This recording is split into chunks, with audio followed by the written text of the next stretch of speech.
Asbabun nuzulnya itu tidak terputus dari konteks pada saat Kanjeng Nabi itu menerima wahyu.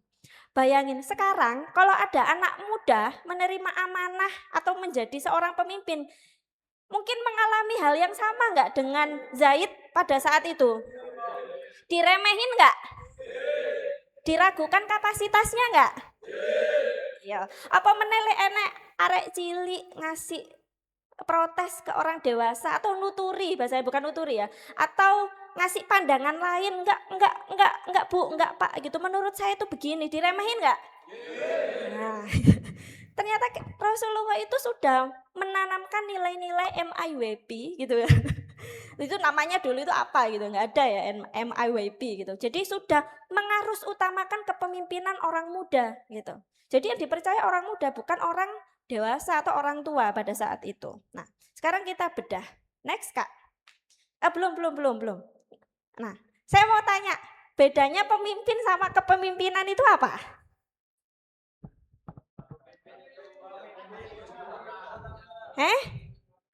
Pemimpin itu orangnya. Kalau kepemimpinan jiwane. Oke, terus memangnya kenapa jiwane? Jiwa yang bagaimana? Jiwa kepemimpinan itu bisa dilatih nggak? Bisa ditumbuhkan nggak?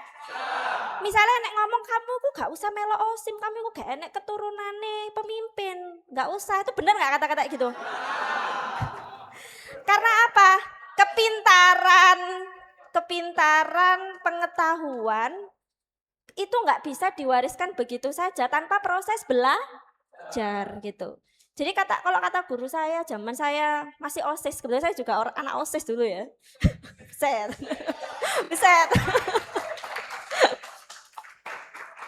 Tidak ada kepintaran itu yang bisa diwariskan tanpa belajar gitu, katanya gitu. Next Kak. Oke. Nah, ini kita jelaskan dalam konteks yang tidak biasa, begitu ya. Nah, pemimpin gitu ya adalah fasilitator, dia bukan semata-mata dia berkuasa gitu ya. Karena kepemimpinannya dia bisa membuat kebijakan ABCD gitu ya ke semua orang, yang diberlakukan ke semua orang gitu. Nah, di sini kita juga harus pahami bahwa menjadi seorang pemimpin itu juga bagian dari kelompok. Biasanya kalian sing dipikir itu kelas 11 gitu, lek wis dadi OSIS gitu ya. OSIS berarti merasa bahwa ngayomi seluruh warga sekolah, sivitas sak sekolahan gitu. Jadi program-programnya OSIM ini kan harus berdampak ke seluruh warga sekolah, iya enggak? Gitu. Jadi kalau kalian bicara program OSIM kemudian kemanfaatannya untuk OSIM, ya berarti itu bukan OSIM. Iya apa betul? Jadi mikir lek wis dadi OSIM, bagaimana program-programnya itu isok dirasakno manfaate karo guru-gurunya. Bahkan Pak Bon di sekolah gitu kan. Terpikir nggak sampai kayak gimana? Dan juga kakak-kakak siswa dan juga siswi, kok siswi nggak ada ya? Siswa gitu. Nah, kemudian penggerak kolektif bukan aktor tunggal, sama yang satu, yaitu menjadi pendengar yang aktif, nampung aspirasi rekan-rekan siswa yang lain. Kakak-kakak tahu nggak makna di bawah itu ada simbol love itu maksudnya apa?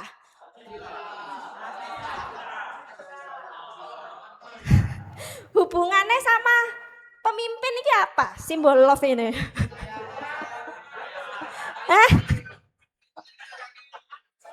Gimana Kak? Mengayomi, terus menyayangi lah, kabeh mbok sayangi lah anu. Wah, bahaya ya. Enggak, maksudnya itu bukan hal-hal yang sifatnya romantisme ya.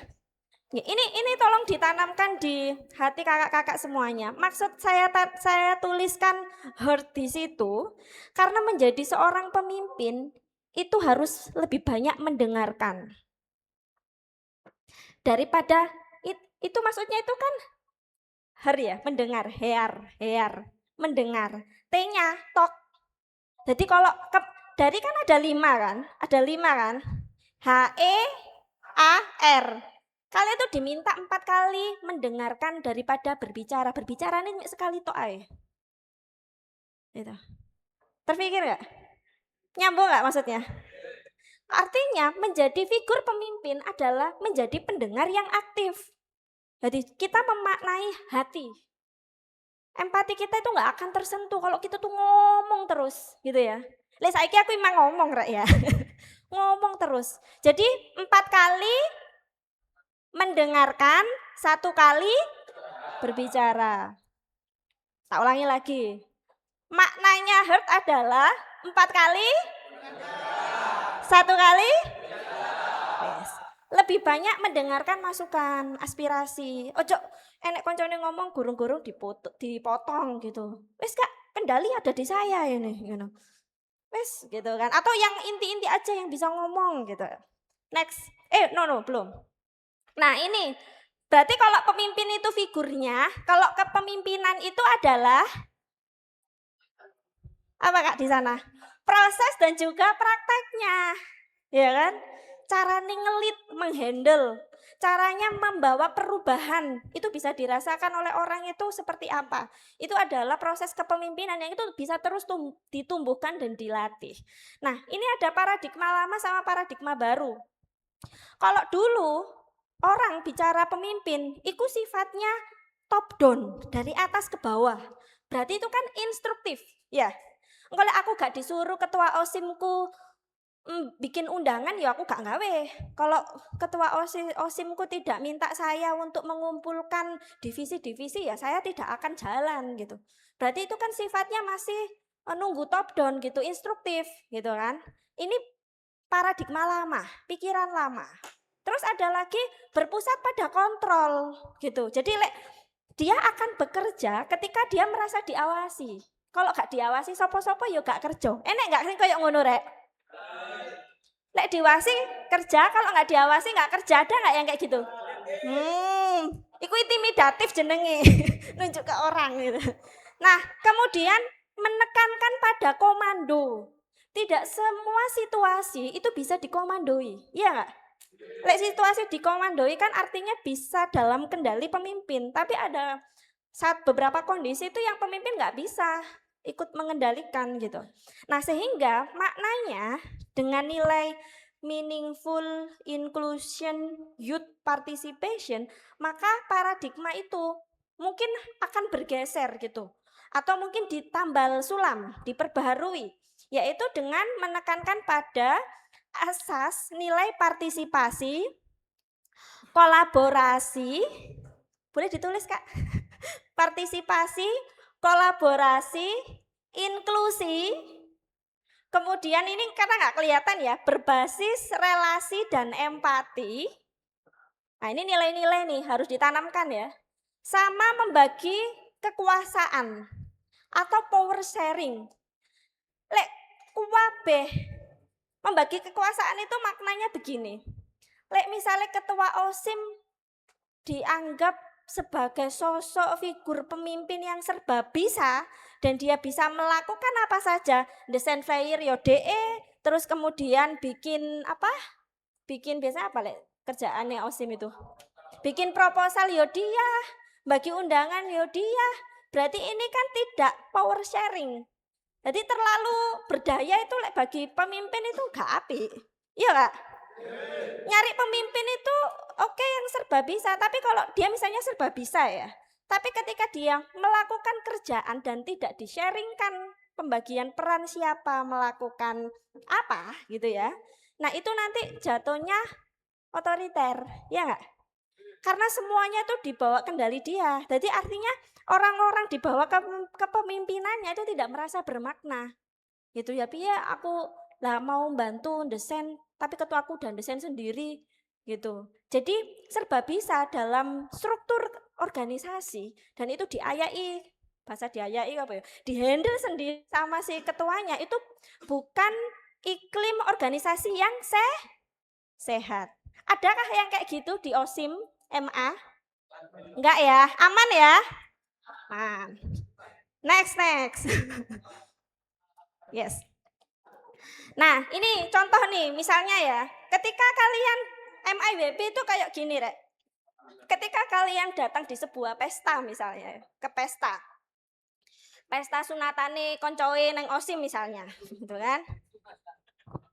Ketika kalian datang ke pesta, bagaimana suasana pesta itu, hajatan itu, kemudian pas kalian pulang dari hajatan itu, krosone ku seneng, gitu kan.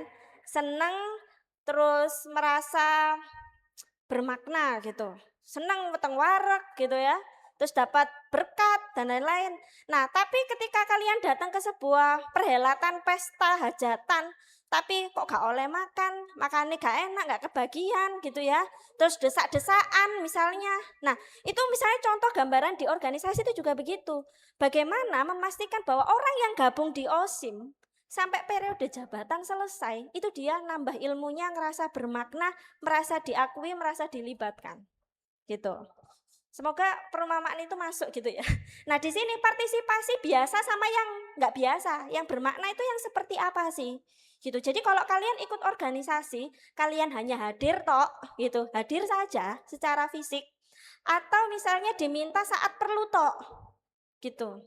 Kadang-kadang ada begitu. Jadi ada orang yang tidak otomatis memahami job desk-nya, gitu. Terus kemudian suara timnya tidak dipakai, hanya formalitas. Sekarang ini figur-figur di pembangunan daerah, kenapa sih kok misalnya program-program KKN mahasiswa gitu ya, bikin gapura misalnya, atau programnya KKN mahasiswa bikin biopori untuk mengatasi kekeringan lahan misalnya, itu kenapa kok nggak sustain, nggak berlanjut gitu ya, gitu. Nah itu juga bisa dikoreksi dari proses misalnya di sebuah desa Pak Lurahnya bikin program bank sampah, tapi sampahnya kok tetap akeh gitu kan. Ternyata tidak menyentuh pada edukasi kesadaran warganya. Warganya sih buang sampah sembarangan misalnya gitu. Nah berarti kan kurang ngerangkul gitu ya, kurang mengedukasi semuanya gitu. Sehingga program-program itu akeh sing gak jalan, mangkrak gitu. Akhirnya apa? Diarahkannya itu pembangunan fisik kabeh. Lek fisik itu kan kelihatan rek ya. Tapi lek bangun pembangunan manusia, membangun SDM itu kelihatan nggak? Gitu. Jadi yang paling enak dari pemimpin kalau misalnya dia bikin gedung yang megah itu kan, nah ini kerjanya siapa? Oh ini pemimpin ini periode kemarin gitu. Tapi mengalokasikan anggaran untuk mengajari warganya biar pinter dan kritis itu minim biasanya. Gitu. Jadi membangun jiwa itu seringkali tidak dianggap lebih penting daripada membangun infrastruktur. Akhirnya apa? Infrastrukturnya maju tapi kesadaran masyarakatnya masih lemah. Ini mungkin bisa jadi media kontrol sosialnya teman-teman gitu ya, ketika nanti next menjadi mahasiswa lulusan MA/MG. Boleh kasih plus buat semuanya dong. Gak ngantuk. Nah, kalau kalian partisipasinya bermakna, maka perspektifnya beda lagi. Saya sudah nggak melulu soal kehadiranku tok gitu ya. Berarti ya ikut memberi ide gitu. Nanti kenapa sih kalau di sekolah itu kok kalau misalnya rambutnya panjang dikit dipetal misalnya ya. Terus pakai baju harus dimasukkan dan kalian semua itu nurut gitu. Oh iya Kak dimasuk no. Please tolong Bapak Panitia. Iki ditempa di OSIM iki enek sing ditokno. Dan kalian manut enggak sama aturan itu? Ada yang berani bantah di sini? Gitu. Karena di proses ini adalah proses yang kalian harus lalui. Karena next ketika kalian lulus dari MA/MG dan kalian menjadi mahasiswa, gak enak lagi sing bentai gitu. Karena apa? Kalian akan menjadi pemimpin untuk diri kalian sendiri. Aku mau lulus cepet, mau lulus molor gitu kan. Mau ambil fokus di bidang studi apa, itu terserah saya. Misalnya kakak, siapa namanya kak? Mas Dan, Zidan kayak pemain bola ya?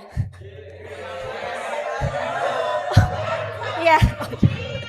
Nah, Kak Zidan misalnya saya lulusan MA/MG, saya punya ketertarikan untuk menempuh pendidikan psikologi misalnya, gitu.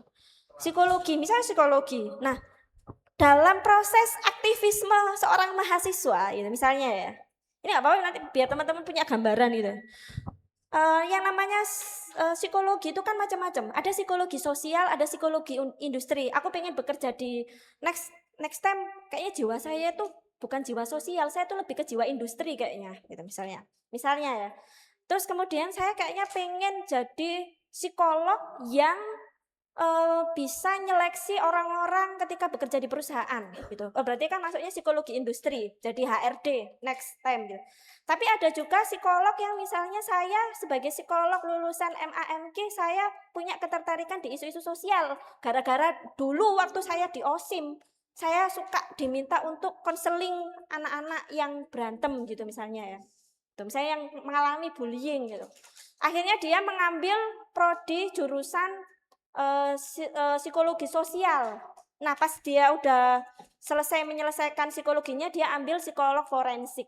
Akhirnya menangani kasus-kasus pidana. Karena kalau nggak forensik itu nggak bisa menjadi ahli dalam penanganan perkara pidana. Misalnya. Nah, otomatis orientasi itu kapan bangun nih? Ya pas kalian jadi siswa. Pertanyaan Mbak Ana, emang ada sekolah menjadi orang tua? Enak gak? Sekolah jadi orang tua ada gak? Kapan sekolahnya? Nggak ada. Ya proses ini yang akan menempa kakak-kakak semuanya gitu ya. Nah kemudian dilibatkan sejak awal. Jadi kalau ada tiba-tiba konsep idenya wis mateng, tiba-tiba dijawil, gak dilibatkan sejak awal, itu berarti belum bisa disebut inclusion. Kemudian suara itu dipertimbangkan dan berdampak nyata gitu ya. Nah ini semoga dipahami. Next Kak. Nah, artinya di sini begini Kak ya, singkatnya di sini ada nggak kakak-kakak yang disabilitas? Ada nggak siswa yang kenapa kalian tertawa aku bilang disabilitas? Ini Mbak Ana disabilitas loh, pakai kacamata. Ini juga disabilitas tuh pakai kacamata. Kan setiap orang kan akan disabilitas pada waktunya, ya kan? Kalau sudah tua lansia kan saat mungkin dia disabilitas.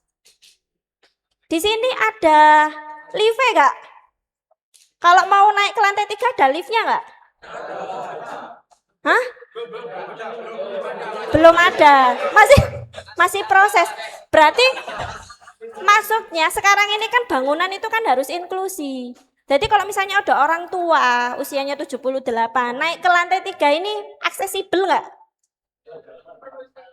Capek nggak kira-kira? Berarti belum inklusi kan? Jadi kalau mikir bikin kegiatan yang itu pertemuan wali murid di atas ruangan gedung lantai 3 ini, inklusi nggak? Misalnya pertemuan wali murid kan kita nggak tahu wali muridnya ada yang sepuh-sepuh, ya kan? Kalau OSIM nggak ya acara, terus mengundang wali santri, wali murid, terus ditaruh lantai 3, ini inklusi nggak? Gitu. Maksudnya gitu, berpikirnya itu peta sosialnya tuh begitu. Jadi teman-teman bisa menganalisis. Tadi aku bilang ada nggak siswa yang disabilitas gitu, pada ketawa. Padahal kan ini nih yang ngomong ini juga disabilitas ringan gitu, pakai kacamata gitu. Nah maksudnya tuh begini kakak. Inklusi artinya semua siswa itu harus merasa diterima, nggak ditinggalkan, dihargai gitu kan. Nah artinya ya apa program-programnya OSIM itu juga bisa mengakomodir siswa yang pemalu misalnya gitu, atau siswa difabel, siswa kelas bawah gitu. Siswa kelas bawah itu misalnya dalam kurun keluarga prasejahtera misalnya. Kemudian siswa minoritas itu yang seperti apa misalnya Kak? Hah? Wibu itu apa? Wibu itu apaan? Siswa minoritas. Tapi nggak ada sih ya kalau di OSIM ya. Ini biasanya materi untuk siswa-siswa sekolah umum. Kalau misalnya dia tidak beragama muslim misalnya. Kebetulan kan saya dulu sekolahnya SMP negeri. Jadi di kelasku itu yang non muslim itu bisa sampai 5-6 anak gitu. Tapi itu kemudian nggak ada perilaku diskriminasi. Tapi kalau di sini karena semuanya mayoritas gitu ya. Nah kemudian siswa yang bukan anak aktif gitu, itu juga harus dipikirkan aspirasinya. Teman-teman kalau bikin survei, ya opo survei itu mudah diakses sama anak-anak yang emang nggak aktif gitu misalnya. Tuh. Bahkan kalau misalnya teman-teman tertarik isu-isu demokrasi ketika menjadi penyelenggara pemilu misalnya di Bawaslu, Badan Pengawas Pemilu, Bawaslu itu ketika mau memungut suara warga-warga masyarakat sipil, itu dia juga harus mengutamakan nilai MIWP. Contoh kecilnya apa misalnya? Nenek-nenek gitu misalnya lansia sekali nggak bisa datang ke TPS atau orang dengan disabilitas daksa nggak bisa datang ke TPS, maka dia tidak segan untuk mendatangi rumahnya satu-satu, dikei kotak suara. Ibu mau nyoblos yang mana? Apakah orang-orang seperti itu harus ditinggal? Nggak boleh gitu, karena dia bisa merampas hak warga negara untuk bersuara. Hak politiknya dihilangkan dong sama negara gitu, karena adil itu tidak harus sama. Betul. Kasih plus buat kakaknya yang keren itu. Sawangane deh suwante ngono ya mendengarkan lho rek. Oke, next. Nah, ciri partisipasi siswa yang bermakna gitu ya. Nah, ini yang aku contohkan yang tidak bermakna aja deh gitu ya. Rapat tapi keputusannya sudah ditentukan. Enak nggak kayak gitu?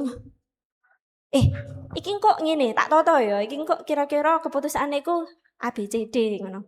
Tapi dhewe rapat ae gawe formalitas gitu. Ada nggak budaya-budaya kayak gitu? Gak enak ya pemane nang OSIM ya. Tapi pada praktek di masyarakat hal-hal seperti itu tuh pasti ada gitu dan bisa ditemui gitu ya. Terus kemudian hanya pengurus inti yang bisa bicara. Ya sekretaris, bendahara, ketua gitu. Itu punya porsi untuk berbicara lebih banyak, padahal sebenarnya pemimpin itu kan harus lebih banyak mendengar, 4 kali mendengar 1 kali bicara gitu ya.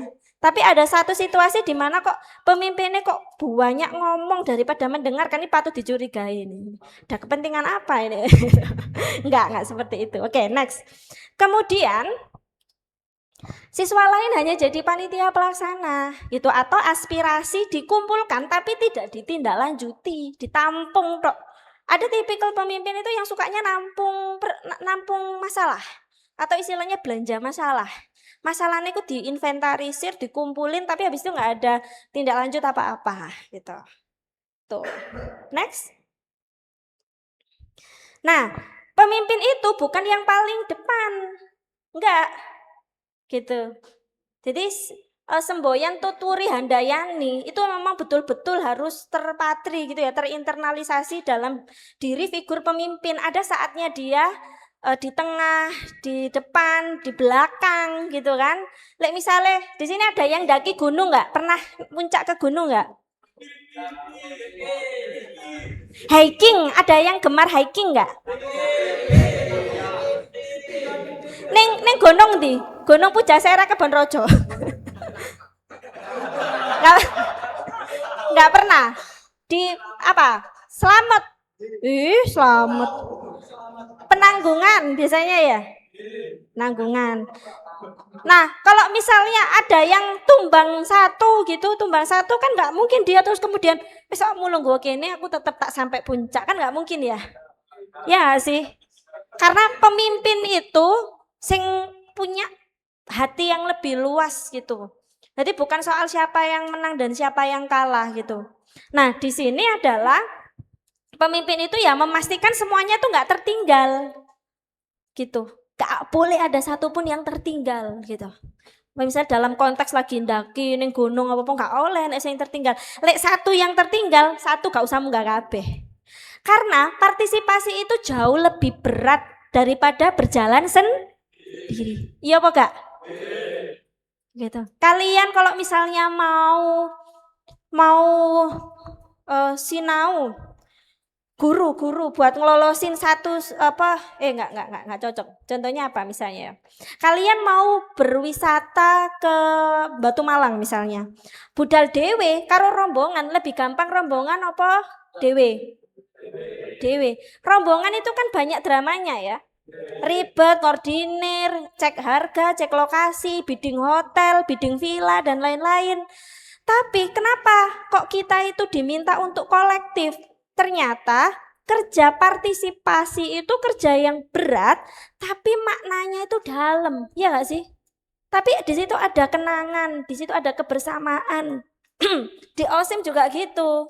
Lek kalian ingin membawa perubahan, merubah struktur, struktur itu yang perubahan yang lebih luas yang bisa dirasakan oleh orang, berarti itu kan harus partisipasi dan itu tugas berat. Nanti yang kalian rindukan itu ya ngene iki lho. Pas apa enek event apa dan itu kan iso cerita. Kalau partisipatif kan ada kawan perjalanan yang bisa diceritakan. Ada listen learning, linking and learning gitu. Jadi ngeling di situ bahasane gitu. Begitu ya. Partisipasiku berat tapi lebih bermakna. Oke. Nah, pemimpin itu peka terhadap masalah. Lek enek koncone waktu rekreasi kok pilek gitu ya. Oh gak, aku kok pilek sih tak ada nguri ae wis sakmu iku cek gak nulari liyane misalnya.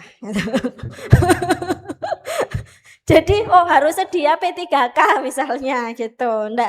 Ndak ditinggal karena pemimpin itu kan nggak boleh satu memastikan KBG terwadahi dan tidak tertinggal gitu.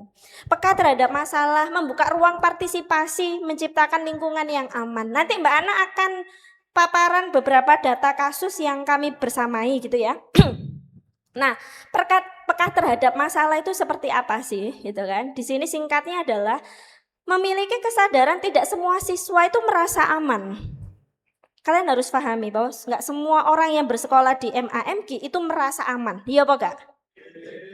Kesadaran itu yang harus dibangun dan itu basic sekali. Nah, karena tidak semua siswa merasa aman, artinya kita sadari bahwa tidak semua siswa itu berani bersuara. Iya apa enggak? Karena nggak semua siswa itu punya akses kesempatan untuk bergabung di OSIM. Iya apa enggak? Kemarin yang daftar di OSIM banyak nggak?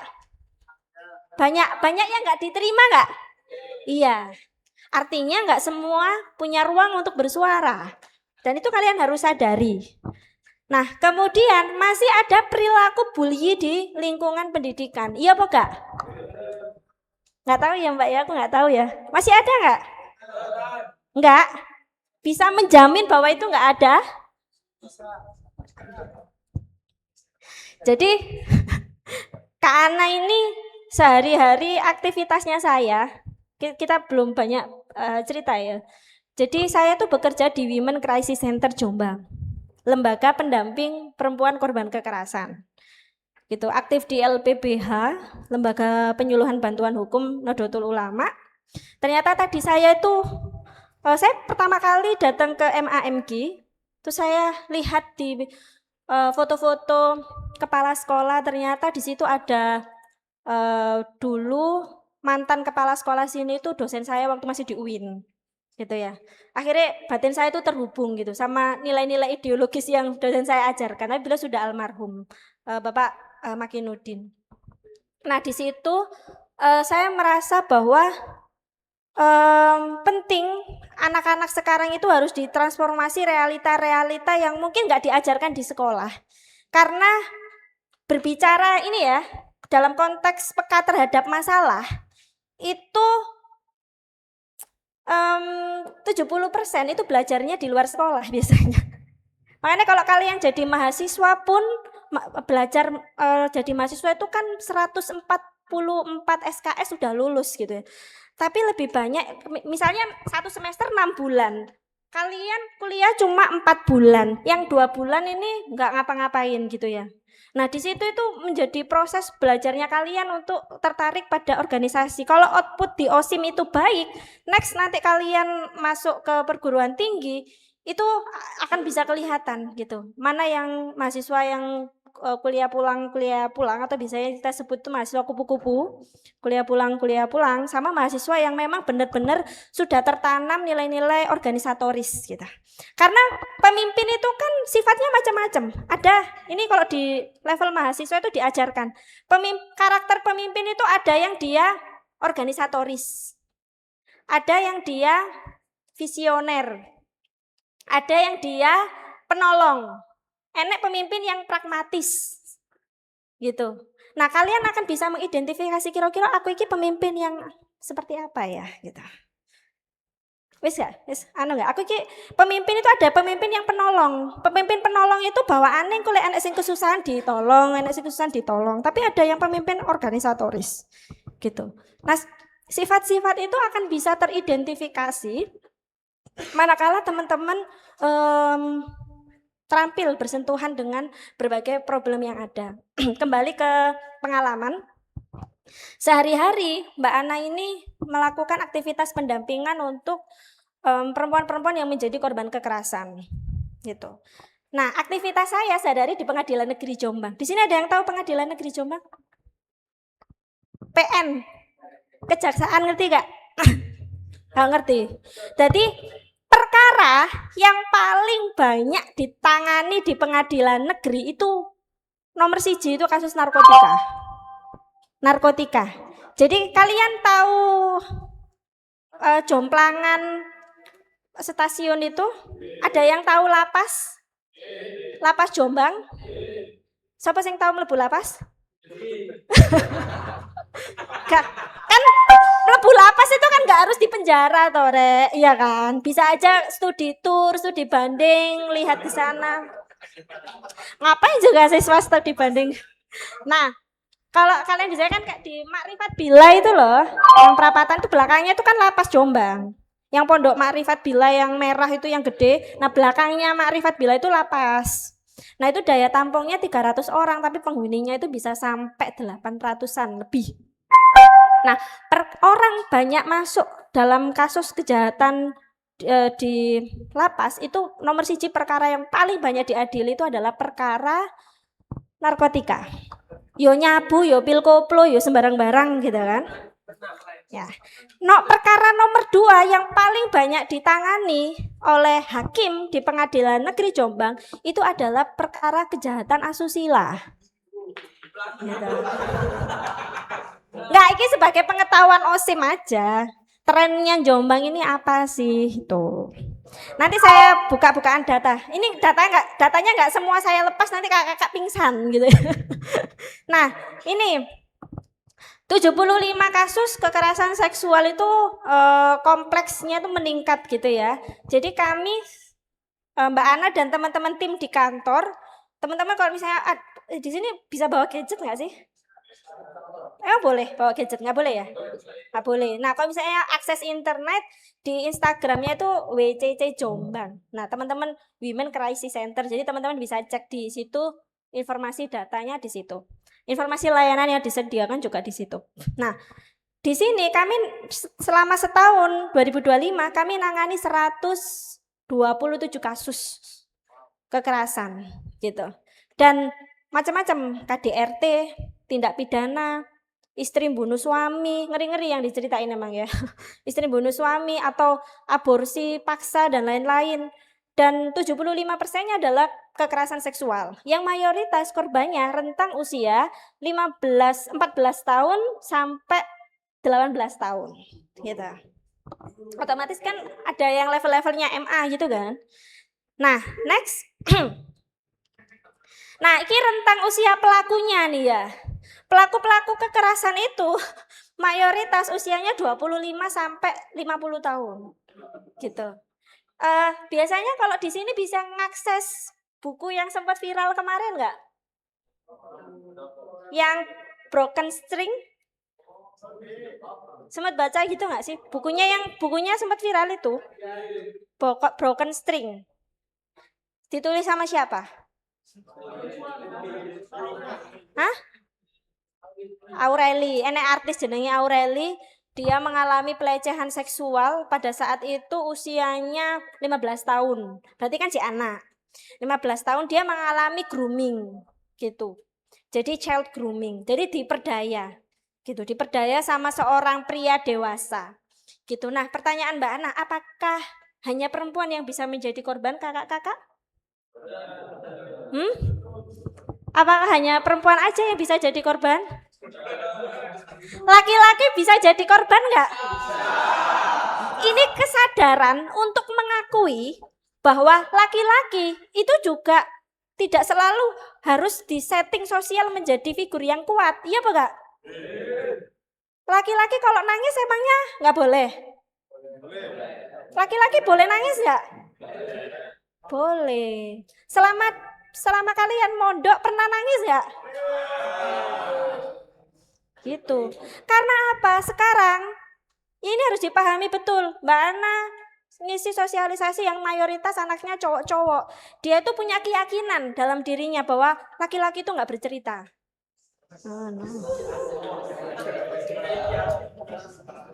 Gitu.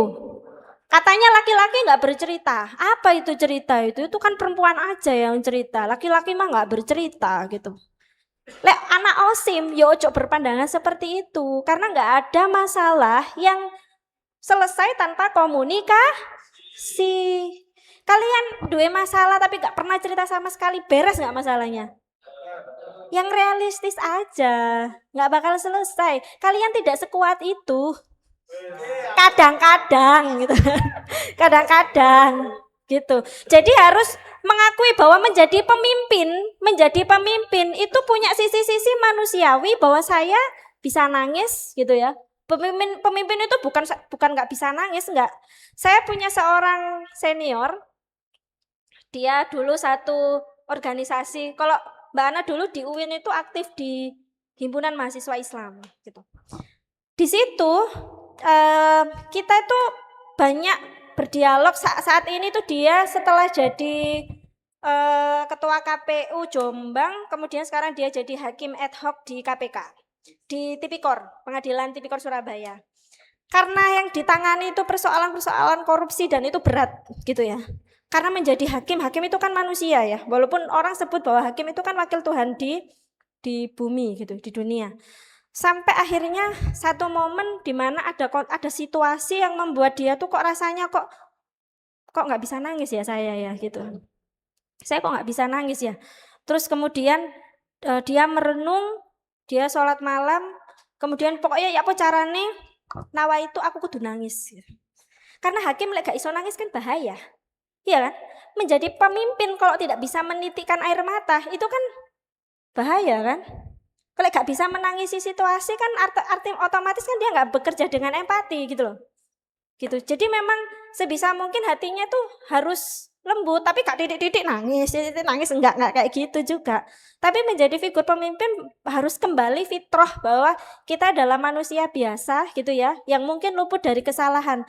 Jadi ketika kita berpikir bahwa kita tidak selalu menjadi manusia yang sempurna, otomatis kita akan luas hatinya untuk menerima masukan.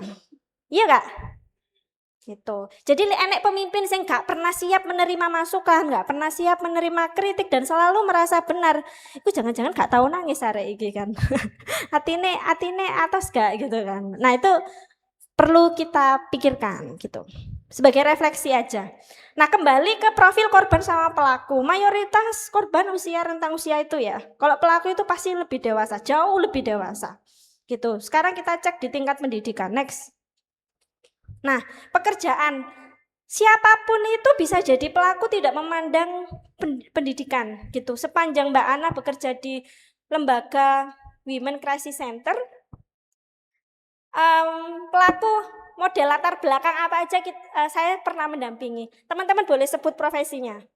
Misalnya apa? Pelaku kan semua status sosial kan saya pernah dampingi ya. Yang itu teridentifikasi dia sebagai pelakunya. Sebenarnya saya mau tanya, ada nggak orang itu yang nggak mungkin jadi pelaku gitu? Dalam konteks status sosial atau profesi?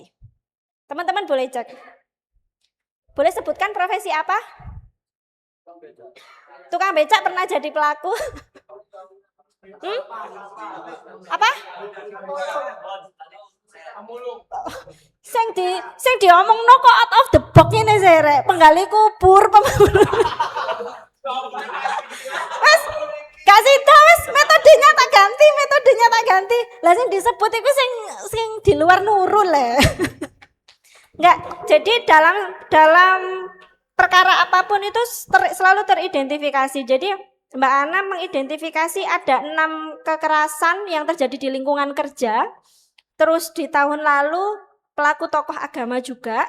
Dan di tahun 2020 saya pernah nangani perkara itu, korbannya 7 orang dan itu mayoritas hafiz Quran.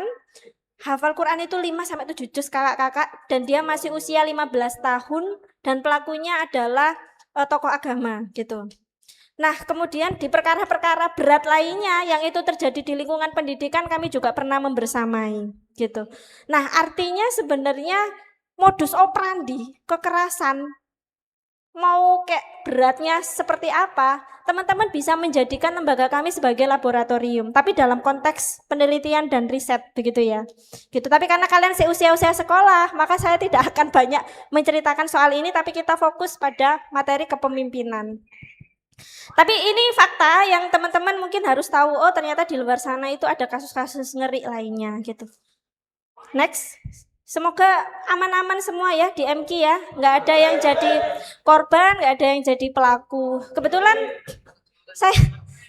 saya ini juga sehari-hari itu menghadapi anak-anak usia kalian kakak-kakak. Saya emang basicnya advokat publik ya, pengacara perempuan. Dan itu kami fasilitasi secara gratis, pro bono, cuma-cuma. Cuma saya juga banyak membersamai kakak-kakak di SMK. Gitu, otomatis kan di situ kan campur laki-laki sama perempuan, otomatis kan potensinya kan mungkin lebih lagi gitu ya gitu. Nah kebetulan saya komite juga di salah satu SMK negeri di Jombang. Next, pekerjaan pelaku iki enek tukang parkir, sopir, serabutan, mahasiswa juga ada, kepala desa kita identifikasi, pelajar, penjaga angkringan, perangkat desa, buruh tani, dan lain sebagainya. Apa kak? Penjaga sekolah. Wes nanti dimintalah sama kakak moderator nanti materinya ya. Next. Nah ini soal relasi ya. Ini relasi kekerasan. Mantan suami itu 40 kasus kalau kasusnya itu KDRT gitu. Kemudian kami di 2025 dampingi satu kasus yang pelakunya kiai. Terus kemudian mantan pacar, ini kini sing duwe pacar lah. Gorong wayahe. Belum waktunya. Anak OSIM kalau bisa skip, jangan pacaran gitu ya. Nah, kemudian kami identifikasi pelaku ayah kandung itu ada 11 perkara. Kemudian ayah tiri itu ada 4. Kemudian guru itu ada 3. Terus paman 4, saudara kandung 2, saudara lainnya 2, teman 11, yang pelakunya teman 11, majikan 2 kasus, rekan kerja 2 kasus, tetangga 6 kasus. Tapi harapannya saya datang ke sini itu nggak hanya ngasih transformasi pengetahuan soal kepemimpinan ke kakak-kakak, tapi saya juga minta kerjasama apabila mungkin di luar lingkungan gitu ya, atau mungkin kerabat saudara, sanak saudara, semoga naudzubillah, semoga nggak ada kejadiannya. Kalau misalnya menghadapi persoalan seperti ini, teman-teman jangan segan untuk ngontak bahwa ada lembaga layanan yang bisa memberikan bantuan hukum secara cuma-cuma, bisa memberikan layanan psikologi secara gratis gitu. Karena seringkali orang nggak tertangani itu kan karena berpikir bahwa kayak nggak punya duit gitu loh. Lapor polisi dipikirnya nganggo duit. Apalagi kalau ngakses pengacara, pasti dalam pikirannya orang-orang kan mahal ya. Enak nggak pengacara gratis?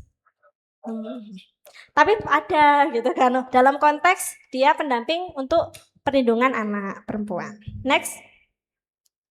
Nah ini kakak-kakak yang penting OSIM ketahui bahwa TKP, tempat kejadian perkara atau ruang yang kita anggap sebagai tempat yang aman, itu mayoritas paling banyak terjadinya kekerasan.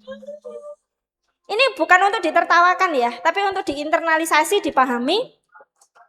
Rumah lek katane paling gede, itu berarti paling sering terjadi di situ. Rumah dianggap sebagai tempat yang aman kan?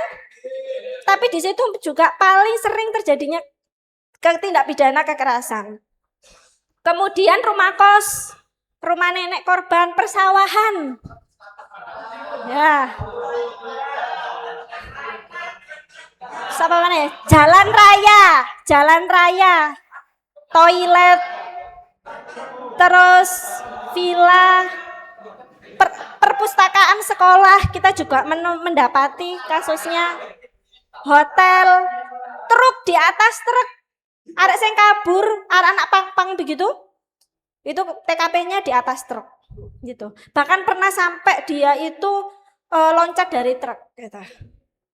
Terus media sosial, sekarang ini kan kekerasannya berbasis cyber, ya kan?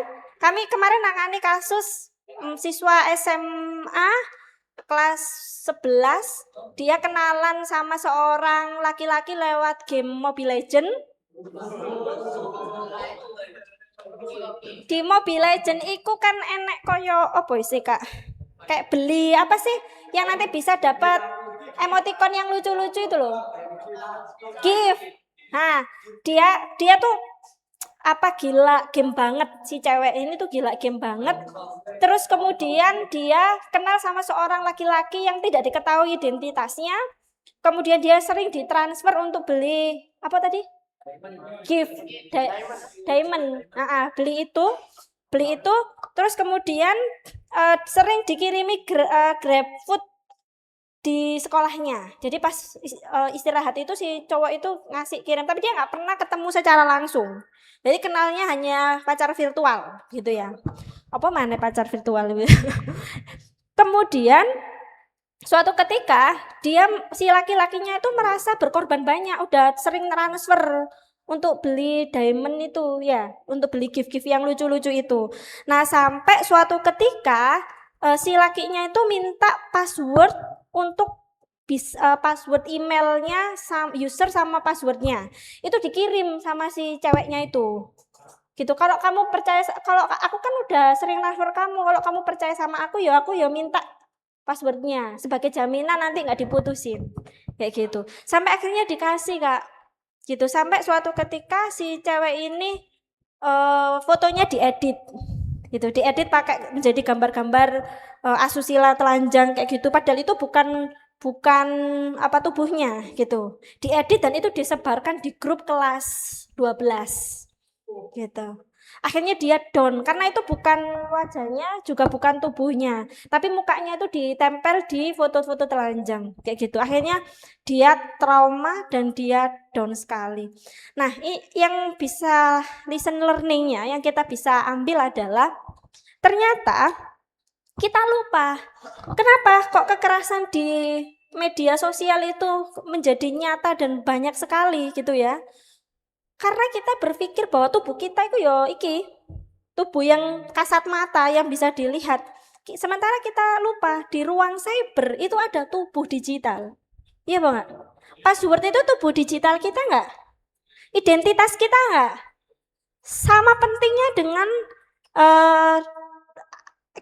identitas yang lain, KTP dan lain sebagainya. Password itu seringkali orang itu enggak merasa bahwa itu penting gitu, sehingga nggak dilindungi, dikasih ke orang begitu saja. Akhirnya apa? Seluruh kontak di handphonenya itu dihack sama dia. Dia bisa kayak pinjaman online gitu loh Kak. Jadi bisa nge-share ke banyak orang kayak gitu. Sampai guru-gurunya itu juga dihubungi juga sama si pelakunya gitu. Nah, ini mungkin menjadi satu potret bahwa kejahatan itu nggak hanya di dunia nyata, tapi sekarang udah masuk ke dunia cyber gitu. Next. Ini next aja. Nah, kalian nanti mungkin ini sebagai rekomendasi ya untuk kakak panitia atau ketua OSIM yang terpilih, bahwa anak-anak OSIM juga harus diajarkan tentang isu-isu kesehatan gitu, karena saat ini Jombang juga angka kesehatan seksual dan reproduksinya itu juga cukup banyak gitu ya. Terus infeksi menular seksual, teman-teman pernah nggak belajar soal itu di pelajaran biologi gitu? Nggak pernah? Kok nggak pernah? Penyakit kelamin, IMS dan lain-lain itu pernah belajar itu nggak? HIV pernah nggak? Nah, itu kayaknya menjadi materi penting buat sebagai penguatan gitu ya. Nanti di program kerjanya OSIM boleh jadi rekomendasi Misalnya setahun OSIM mau belajar soal apa, gitu ya. Soal apa, misalnya butuh materi-materi penguatan seputar apa, gitu. Ini datanya di Jombang luar biasa karena Jombang ini juga darurat penyebaran infeksi seksual menular yang semakin meningkat. Ada lebih dari 2.000 orang yang HIV positif di Jombang dan rentang usia remaja itu lebih kurang ada sekitar 75 orangan gitu. Nah, ini kemudian juga menjadi keprihatinan kita bersama untuk lebih aware di isu kesehatan. Next. Nah, ini beberapa produk pengetahuan yang kami hasilkan kakak-kakak gitu. Jadi saya mendampingi beberapa pondok pesantren untuk membuat semacam mekanisme pengaduan gitu. Jadi kalau di OSIM ini, kalau misalnya ada kekerasan, OSIM bisa bikin call center. Kalau misalnya kamu mengalami bullying, dibully sama temenmu, dilukai fisiknya atau secara verbal gitu ya, itu bisa aduan ke OSIM misalnya. Itu mungkin nggak dilakukan kakak-kakak? Enggak ya. Kalau kerja sama Ustadz guru BK kan pasti bisa dong. Nggak mungkin enggak. Di sini ada BK-nya nggak? Ada BK. Itu pasti disupport. Sama BK pasti disupport. Maksudnya enggak. Pokoknya program kerjanya OSIM itu harus tersinergi dengan melibatkan guru-guru biar ada pemantauannya, pendampingannya dong. Next. Oke, ini kayaknya udah jam 12 banget ya. Sebenarnya ada sesi kayak mau latihan gitu, tapi saya nggak yakin ini nanti waktunya cukup apa tidak. Sebagai media refleksi, menjadi pemimpin itu bukan soal siapa yang paling depan berdiri, tetapi siapa yang paling siap untuk bertanggung jawab gitu ya. Lebih lengkapnya teman-teman bisa baca sendiri. Dan saya punya keyakinan bahwa Madrasah Aliyah MQ menjadi figur orang-orang yang cinta Al-Quran, membumikan nilai-nilai yang Rasulullah ajarkan untuk saling menghormati satu sama lain, mengedepankan prinsip kesalingan untuk terus belajar menjadi pemimpin yang amanah, jujur, dan mengarus utamakan nilai-nilai MIWP. Apa itu MIWP? Meaningful Inclusion Participation. Oke, boleh kasih plus buat semuanya dong.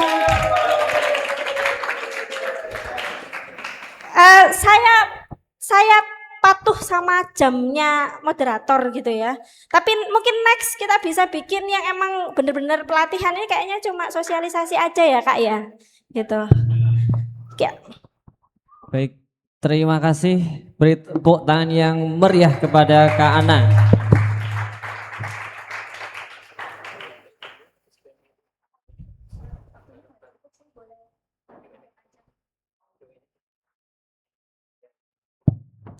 Baik, kita punya waktu beberapa saat untuk membuka sesi tanya jawab ya. Tapi yang jelas poin penting dari apa yang disampaikan oleh Kak Ana tadi adalah mengenai MIYP ya. Jadi Meaningful Inclusion dan Youth Participation. Jadi bagaimana agar organisasi ini semakin bermakna itu adalah satu harus inklusi, terbuka ya. Jangan menutup diri, jangan eksklusif, jangan merasa mampu menghandle semua secara sendiri ya, karena dalam surat An-Nisa ayat 27 atau 28 itu wa khuliqal insanu dha'ifa. Jadi manusia itu diciptakan dengan lemah. Nah, karena lemah itulah kita harus saling wa ta'awanu 'alal birri wat taqwa. Itu kata adik-adik ini Kak ya. Baik. Kita buka untuk dua penanya seperti itu ya. Betul ya? Oke, penanya silahkan untuk lebih detail, lebih jelas pada materi-materi yang disampaikan tadi, atau barangkali ada yang minat mengenai tawaran ya, barangkali kita bisa bekerja sama. Menambahi tadi ya Kak Ana ya, barangkali memang iya di madrasah ini kita kemarin itu masuk ke SRA yaitu Sekolah Ramah Anak. Alhamdulillah kita masuk ke mendapatkan harapan ketiga. Tepuk tangan untuk madrasah kita. Nah, di antaranya itu ya isu-isu mengenai inklusif, kemudian kesehatan reproduksi itu juga menjadi arus utama. Ya, jadi nanti akan kita teruskan ke madrasah, barangkali ada tindak lanjut, ada follow up sehingga dampak manfaat itu bisa terus terasa pada semua kita. Baik, ayo adik-adik silakan bagi yang mau bertanya. Oke, satu. Dilda. Untuk yang sebelah kan ada lagi? Oke, saudara Afnan ya. Tolong dibantu panitia maju ke depan lalu memperkenalkan nama dan delegasi dari mana.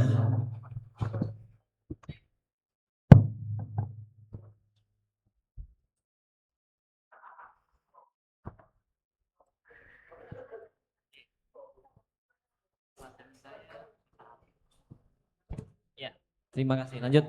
Assalamualaikum warahmatullahi wabarakatuh. Waalaikumsalam warahmatullahi wabarakatuh. Perkenalkan, nama saya Dilda Niswa Soma Pratama, biasa dipanggil Afan. Dari kelas 11G, saya ingin bertanya, terkena misal ada problem tentang kepengurusan dalam kepemimpinan, itu kan terkadang ada yang kita ingin, namanya itu, semisal kita ingin menginstruksi. Problem yang sering saya dapati itu kalau misalnya anak tersebut itu masih di bawah umur saya, lebih mudah. Tetapi ketika saya mendapati yang saya beri instruksi itu anak seangkatan sama saya atau di atas saya, itu sulit. Lebih tepatnya kurang prihatin terhadap apa yang saya instruksikan. Itu menjadi problem yang terkadang pemimpin OSIM itu bahasanya sungkan.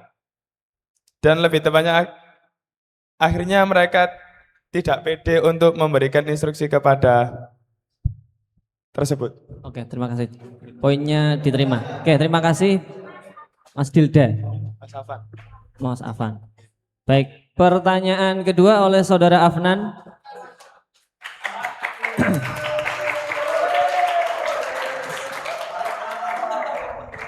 Apakah akan tanya kesehatan reproduksi ini? Baik, silahkan diperkenalkan. Assalamualaikum warahmatullahi wabarakatuh. Perkenalkan, nama saya Muhammad Afnan Al-Fahmi. Di sini saya izin bertanya, bagaimana menghidupkan atau menggerakkan sebuah organisasi yang sejak awal anggota organisasinya tidak dilibatkan oleh ketuanya. Mungkin itu saja. Sekian. Wassalamualaikum warahmatullahi wabarakatuh. Baik, terima kasih. Baik, Kak Ana, tadi ada dua pertanyaan. Yang pertama mengenai dilematisnya seorang OSIM, cuma yang ditertibkan ini adalah senioritasnya. Jadi ada dilema senioritas. Mungkin bisa dijawab oleh Kak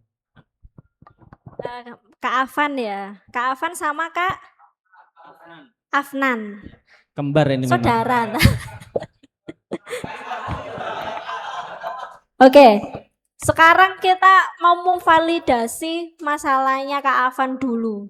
Saya punya keyakinan bahwa yang punya permasalahan seperti Kak Afan nggak hanya Kak Afan sendiri. Mungkin sebagian dari teman-teman adakah menghadapi persoalan yang sama?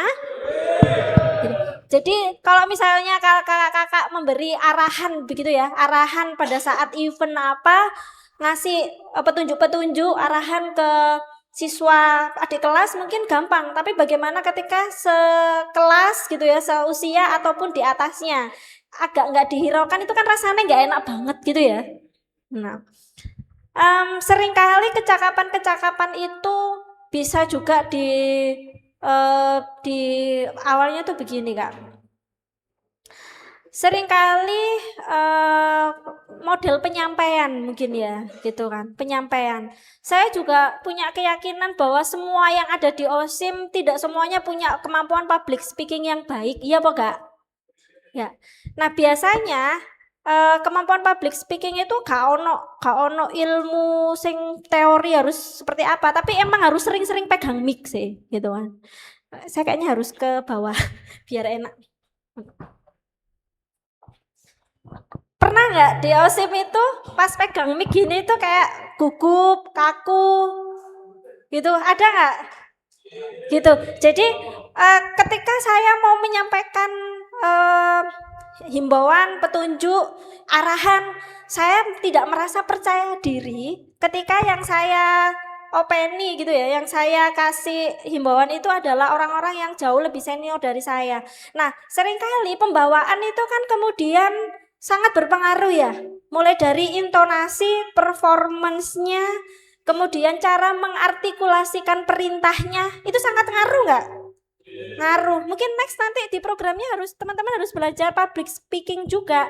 Tapi untuk mau belajar public speaking berapa jam sekalipun, kalau tidak pernah dipercaya sama ketua OSIM-nya buat bawa mic, itu ya gak iso gitu.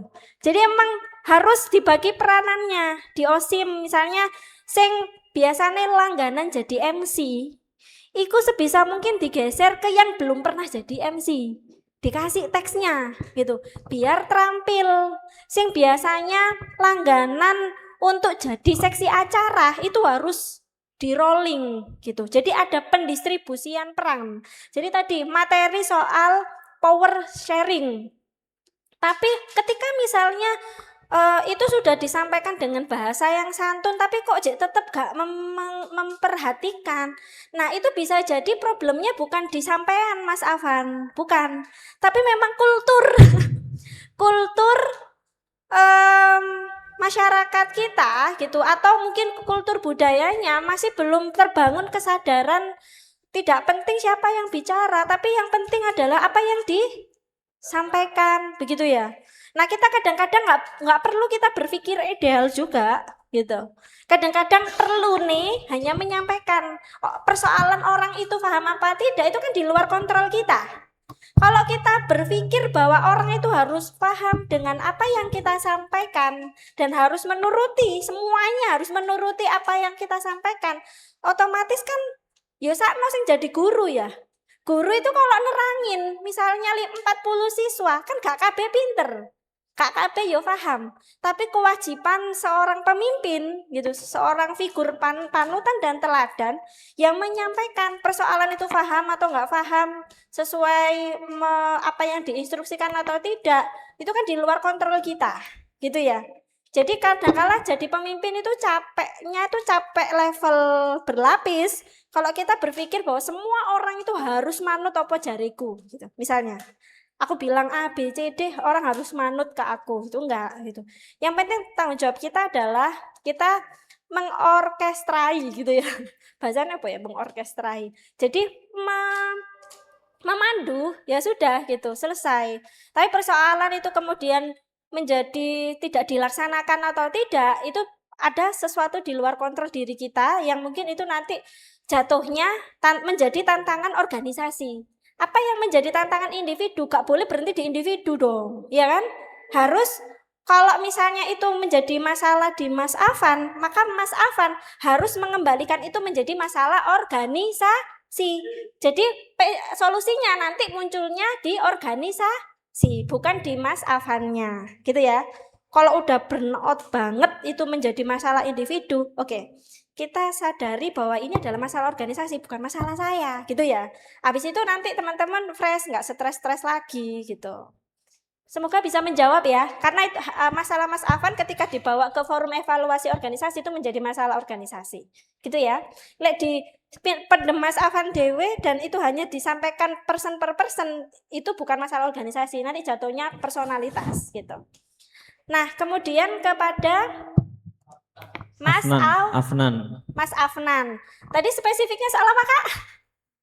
Cara menggerakkan organisasi yang dari awal sejak awal nggak dilibatkan. Tidak dilibatkan. Gitu ya? Nah, otomatis sebenarnya forum yang seru dalam kerja-kerja organisasi itu kan mulai dari tahap perencanaan, pelaksanaan, sama monitoring. Jadi kalau misalnya dalam sebuah struktur program gitu ya, program apapun yang itu funding, ada support pendanaan begitu. Nah, biasanya yang orang core-nya yang paling penting itu harus ada project officer. Jadi orang kayak misalnya si ketua OSIM-nya, berarti kan dia ketuanya. Terus ada orang-orang yang memang bisa memegang kendali lapangan sama orang-orang yang bisa memastikan proses monitoring, evaluasi dan juga learning dalam perencanaan kegiatan yang sering kali nggak dilakukan itu proses monitoring, evaluasi dan learningnya. Habis disnatalis sekolahan misalnya, lalu apa gitu pembelajarannya di proses itu apa gitu kan? Jangan-jangan nggak ada pembelajaran yang terdokumentasikan, hanya dokumentasi berupa video dan foto saja, tapi mendokumentasikan praktek baiknya nggak ada. Oh, dari yang tadinya OSIM bisa menggalang pendanaan lewat kerjasama dengan sekolah-sekolah, sekarang OSIM bisa merambah ke perusahaan misalnya, gitu kan? Atau link proposal, biasanya teman-teman menggalang donasinya kemana biasanya? Ada nggak terinventarisir gitu? Jadi unit usaha apa saja yang itu bisa dijadikan sebagai sumber pendanaan untuk menghidupi kerja-kerja OSIM misalnya. Kalau sama zaman saya di OSIM dulu, di OSIS Man Jombang, Man 1 Jombang, itu biasanya kan kita pakai pendanaan itu proposalnya itu kemana-mana ya, bisa ke Honda gitu ya, terus kemudian ke rumah klinik kecantikan, seperti misalnya Lalotus Skin itu bisa dimasuki proposal, terus klinik-klinik kecantikan itu bisa dimasuki, terus kemudian mereka tuh biasanya kasih uang tunai atau kalau nggak gitu voucher perawatan gratis kayak gitu. Nah itu udah terpikir belum gitu. Nah sebenarnya itu penting banget, atau kerjasama sama salon-salon gitu. Nanti dia bisa kasih treatment, itu guru-guru kalau dapat treatment gratis kan seneng. Kadang-kadang mereka bisa kasih hadiah treatment 3-4 kali gratis kayak gitu, itu menarik gitu. Jadi teman-teman nggak terpikir hanya bantuan-bantuan proposal yang itu sifatnya uang tunai aja gitu, tapi bisa jadi jasa gitu. Nah bagaimana persoalannya ketika sejak awal nggak dilibatkan? Nah berarti harus mengusulkan kendalinya itu melalui proses monefnya tadi, monitoring, evaluasi dan learningnya. Nanti itu bisa disampaikan, karena menjadi pemimpin adalah harus banyak mendengarkan tadi itu ya, gitu. Harus siap dievaluasi. Kalau forum perencanaan, kemudian pelaksanaan, tapi nggak enek monitoring evaluasi, ibarat organisasi itu gak ono nyawa ya, gak ada nyawanya. Kalau kurang ruang buat berefleksi. Semoga bisa menjawab ya Kak ya. Baik, terima kasih. Terima kasih. Alhamdulillah. Kiranya cukup. Sebetulnya ada banyak mungkin yang perlu masih ingin ditanyakan, tetapi karena waktu sudah menunjukkan pukul 12:24, mungkin kita akhiri ya kebersamaan dengan pemateri Kak Ana. Untuk sesi berikutnya itu adalah sesi ice breaking ya, mini game. Jadi gimana ini? Kakak pematerinya tetap masih stay atau bagaimana panitia?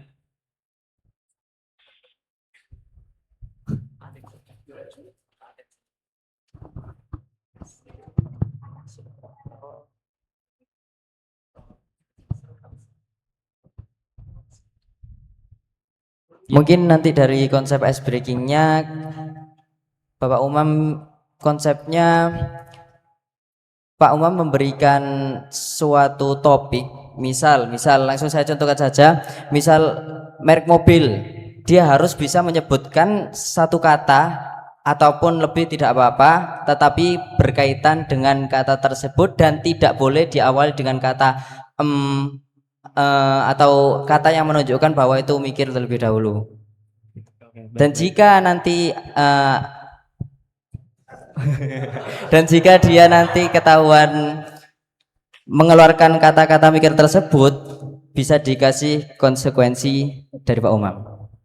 Oke, jadi Kak Ana diperkenalkan untuk meninggalkan panggung atau bagaimana? Setelah mini games. Oh, setelah mini game. Mungkin Kak Ana bisa monggo di Ada secukupnya. Baik.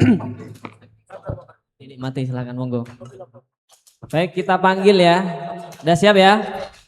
Jadi tadi ada nama-nama. Ya, jadi saya ulangi lagi.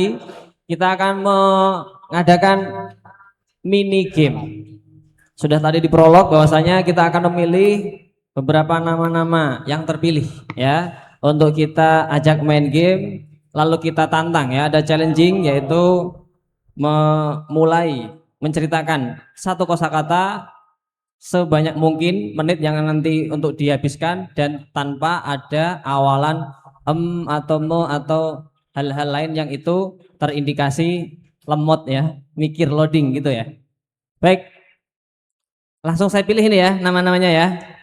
Baik, bismillahirrahmanirrahim. Silahkan nama pertama yaitu Zakial Hafid El Mansuri dari kelas 10I. Ya, silakan. Adakah mic satu lagi mungkin?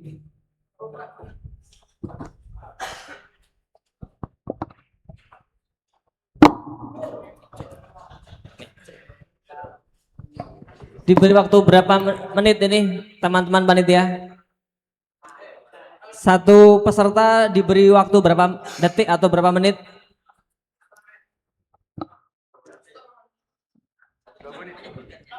Ya.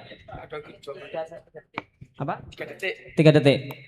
Jadi saya ini menyebutkan kosakata terserah begitu. Lalu 5 kosakata. 5 kosakata berhubungan dengan kosakata tersebut. Baik. Kita mulai, siap Saudara Zaki? 5 kosakata ya, 5 kosakata. Ya. Disebutkan aja 5 kosakata yang berhubungan dengan kosakata yang saya berikan. Bisa dimengerti ya? Tarik nafas dulu. Kita beri tepuk tangan untuk memberikan semangat pada Zakial. Kita mulai dari kosakata yang kita pilih adalah kipas angin. Angin, listrik, elektronik, berputar. Ada E-nya ya. Aduh, sayang sekali. Berarti Zakial ini hampir nyaris tapi gagal ya. Baik, kita beri punishment apa ini? Teman-teman panitia? Hah? Nyanyi atau berjoget? Nyanyi atau berjoget? Hah? Oke, nyanyi saja ya. Nyanyi saja. Nyanyi lagu Balonku ya. Hanya saja semua huruf vokalnya diganti dengan huruf apa teman-teman? Oh ya. Oh. Oke Zakial, silakan di tengah sini. Silakan menyanyi lagu Balonku. Ada 10 juga nggak apa-apa biar lama. Huruf vokalnya diganti O. Silakan. Balon telama, rapa-rapa warnanya, aja konong kalapa, rapa-rapa Ayo lanjut. Meletus. aja konong kalapa, marah moda dan bara, malatas balon hajatar, Hata sangat kesal, balon tanggal, balon kau pegang arat-arat. Oke cukup, terima kasih. Ya terima kasih ya Zaki ya. Lanjut ke peserta berikutnya. Ya, tadi sudah ada dari kelas 10. Biar adil ya, tidak ada kesenjangan, kita pilih kelas 11. Ya, kelas 11 ya. Kita pilih, bismillahirrahmanirrahim, namanya adalah Ahmad Najmul Fayyad.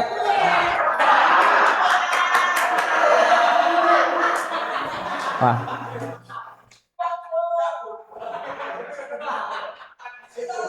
Ya, ayah Fayyad. Ini teman-teman sudah menunggu Fayyad Sejak lama ini kayaknya nih. Silahkan, ini Fayat. Perkenalkan namanya siapa, dari kelas mana? Nama saya Ahmad Najam.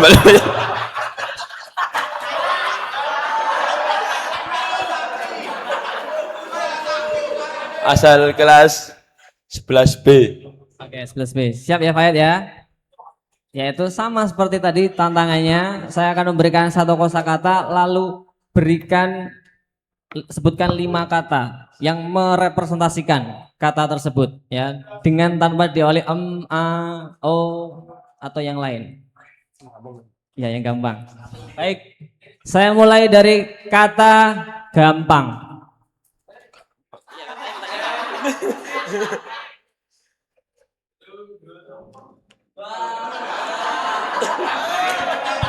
Iya, request katanya kan, gampang harusnya. Ayo. 1, 2, 3. Mulai, ayo. Soal, ujian, nyetir, Kalau batu masih dimakful. nyetir, mikir, mangan. Oke, betul ya. Oke, tepuk tangan. Baik, berarti lolos ini ya. Oke, terima kasih. Ada hadiahnya, Pak. Hadiahnya nanti ambil ke panitia. Ya, oke. Sudah disiapkan. Ya. Baik, masih ada waktu teman-teman panitia? Masih ada. Baik. Saya panggil lagi, saya buka kantong namanya ini. Osim. Oke. Osim ini di ACC enggak ini? Hah? Jangan, nanti Osim dapat panitia, dapat konsumsi sendiri nanti. Kamu rela dapat double nanti ya kan? Baik, kita pilih untuk saudara siapa ini? Yuda Pratama. Ayo. Ya. Baik. Yuda, dikenalkan dulu ke kamera, ke teman-teman semua dari delegasi mana? Perkenalkan, nama saya Yuda Pratama Isyawan dari kelas 10K. Oke. Baik, sudah siap ya? Yuda ya? Insya Allah. Sama seperti tadi, sebutkan 5 kosakata yang merepresentasikan kata yang akan saya sampaikan. Saya mau request ini. Ada usulan dari teman-teman? Oke. Silakan siap ya. Kosakata yang kita pilih adalah wangi. Harum. Harum. Harum terus. Harum terus. Enak dicium. 2.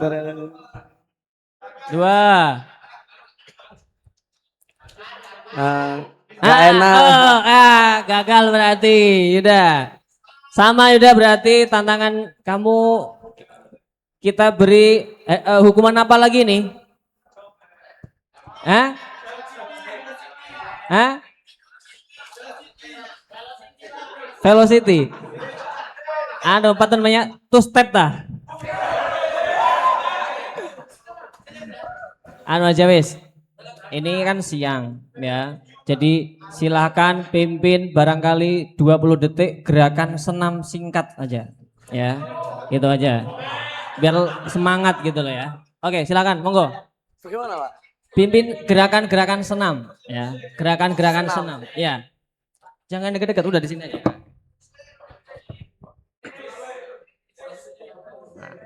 Itu udah senam. Itu namanya pemanasan. Harus sudah senam ini. Ya, oke. Bentar, masih 10 detik, masih kurang 10 detik lagi. Ya. Terus. 10 detik, masih kurang 5 detik,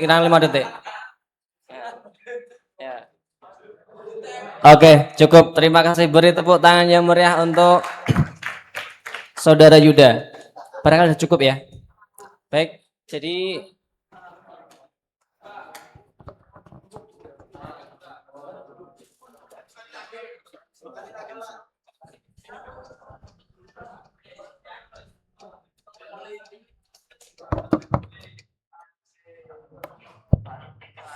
Baik, terima kasih. Itu tadi adalah mini game ya. Tiba kita sekarang pada akhir penutup acara pada siang hari ini. Jadi kalau bisa, kalau boleh untuk memberikan closing statement. Jadi dari apa yang telah kita dengarkan dari mulai sesi 1 sampai sesi kedua adalah segala sesuatu harus direncanakan, segala sesuatu harus di-planning, harus dirapikan. Kenapa? Karena Sayyidina Ali Karamullah Wajhah pernah dawuh al-haqqu bila nidomin yaglibuhul batilu binidomin. Segala sesuatu yang hak tanpa ada perencanaan, tanpa ada keteraturan, kedisiplinan, itu akan dikalahkan oleh hal-hal yang jelek tetapi dia lebih teratur. Jadi dari pagi sampai siang hari ini kita mendengarkan semua materi, harapannya adalah agar kita semua ini menjadi pribadi-pribadi, menjadi pemimpin-pemimpin yang taat aturan, on the track, dan khairun nas anfa'uhum linnas. Harapannya kita akan menjadi orang-orang yang bermanfaat bagi sebanyak mungkin manusia. Mungkin itu saja apa yang bisa kami sampaikan, kurang lebihnya minta maaf. Wa'alaikum minkum. Assalamualaikum warahmatullahi wabarakatuh. Untuk berikutnya waktu saya berikan kembali ke si acara.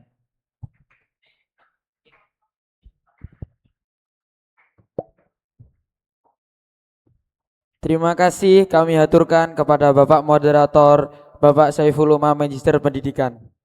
Dilanjut acara selanjutnya pemberian cindera mata yang akan diberikan oleh Bapak Muhammad Lutfi, Magister Hukum, selaku pembina organisasi siswa intra madrasah Madrasah Aliyah Madrasatul Quran Tebuireng Jombang. Kepadanya kami persilahkan.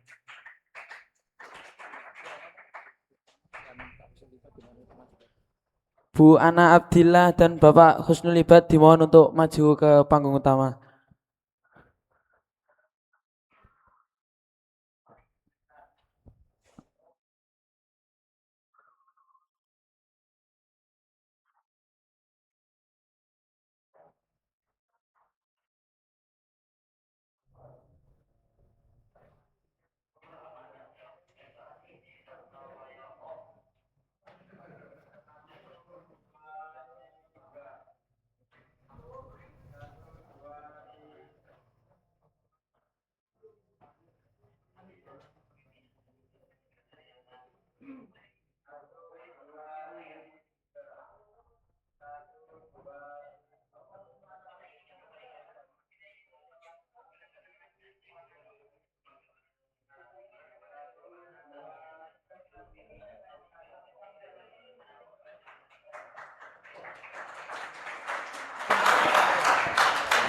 Demikian kami ucapkan terima kasih kepada Ibu Ana Abdillah, Sarjana Hukum Islam, Magister Hukum, dan Bapak Husnul Ibad, Sarjana Kesehatan Masyarakat. Dilanjut dengan acara selanjutnya, doa yang akan dipimpin oleh Bapak Nasrullah. Kepadanya kami persilahkan.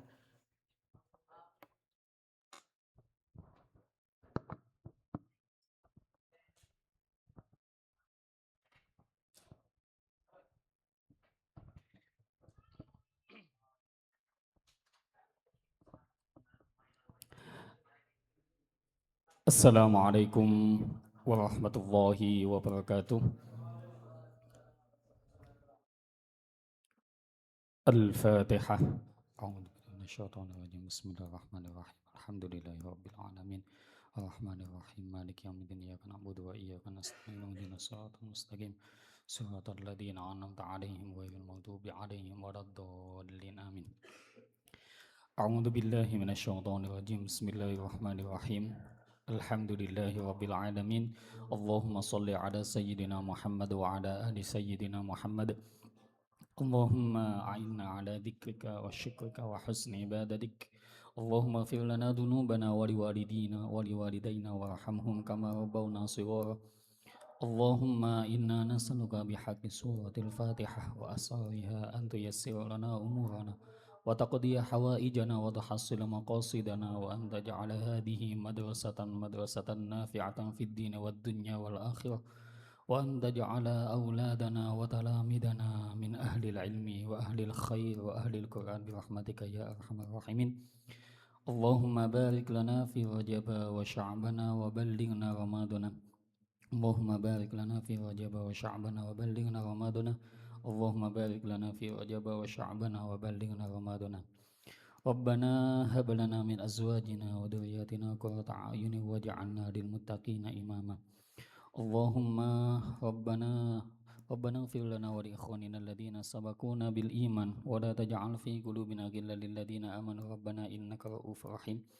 ربنا آتنا في الدنيا حسنة وفي الآخرة حسنة وقنا عذاب النار. وصلى الله على سيدنا محمد النبي الأمي وعلى آله وصحبه وبارك وسلم والحمد لله رب العالمين. الفاتحة. أعوذ بالله من الشيطان الرجيم. بسم الله الرحمن الرحيم. الحمد لله الرحمن الرحيم مالك يوم الدين إياك نعبد وإياك نستعين اهدنا الصراط المستقيم صراط الذين أنعمت عليهم غير المغضوب عليهم ولا الضالين آمين.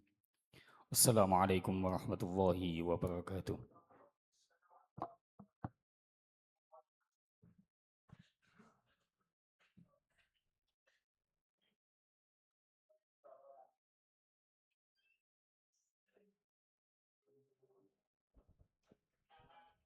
Terima kasih kami haturkan.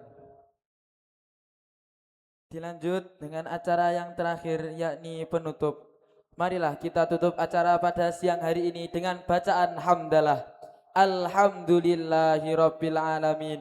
Saya selaku Master of Ceremony pamit undur diri. Apabila ada salah kata dan kesalahan lainnya mohon dimaafkan karena saya sendiri hanyalah manusia biasa.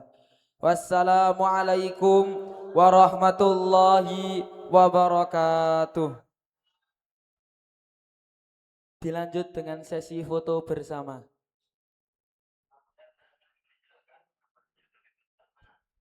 Kami persilakan pada tamu undangan dan narasumber untuk menuju panggung utama.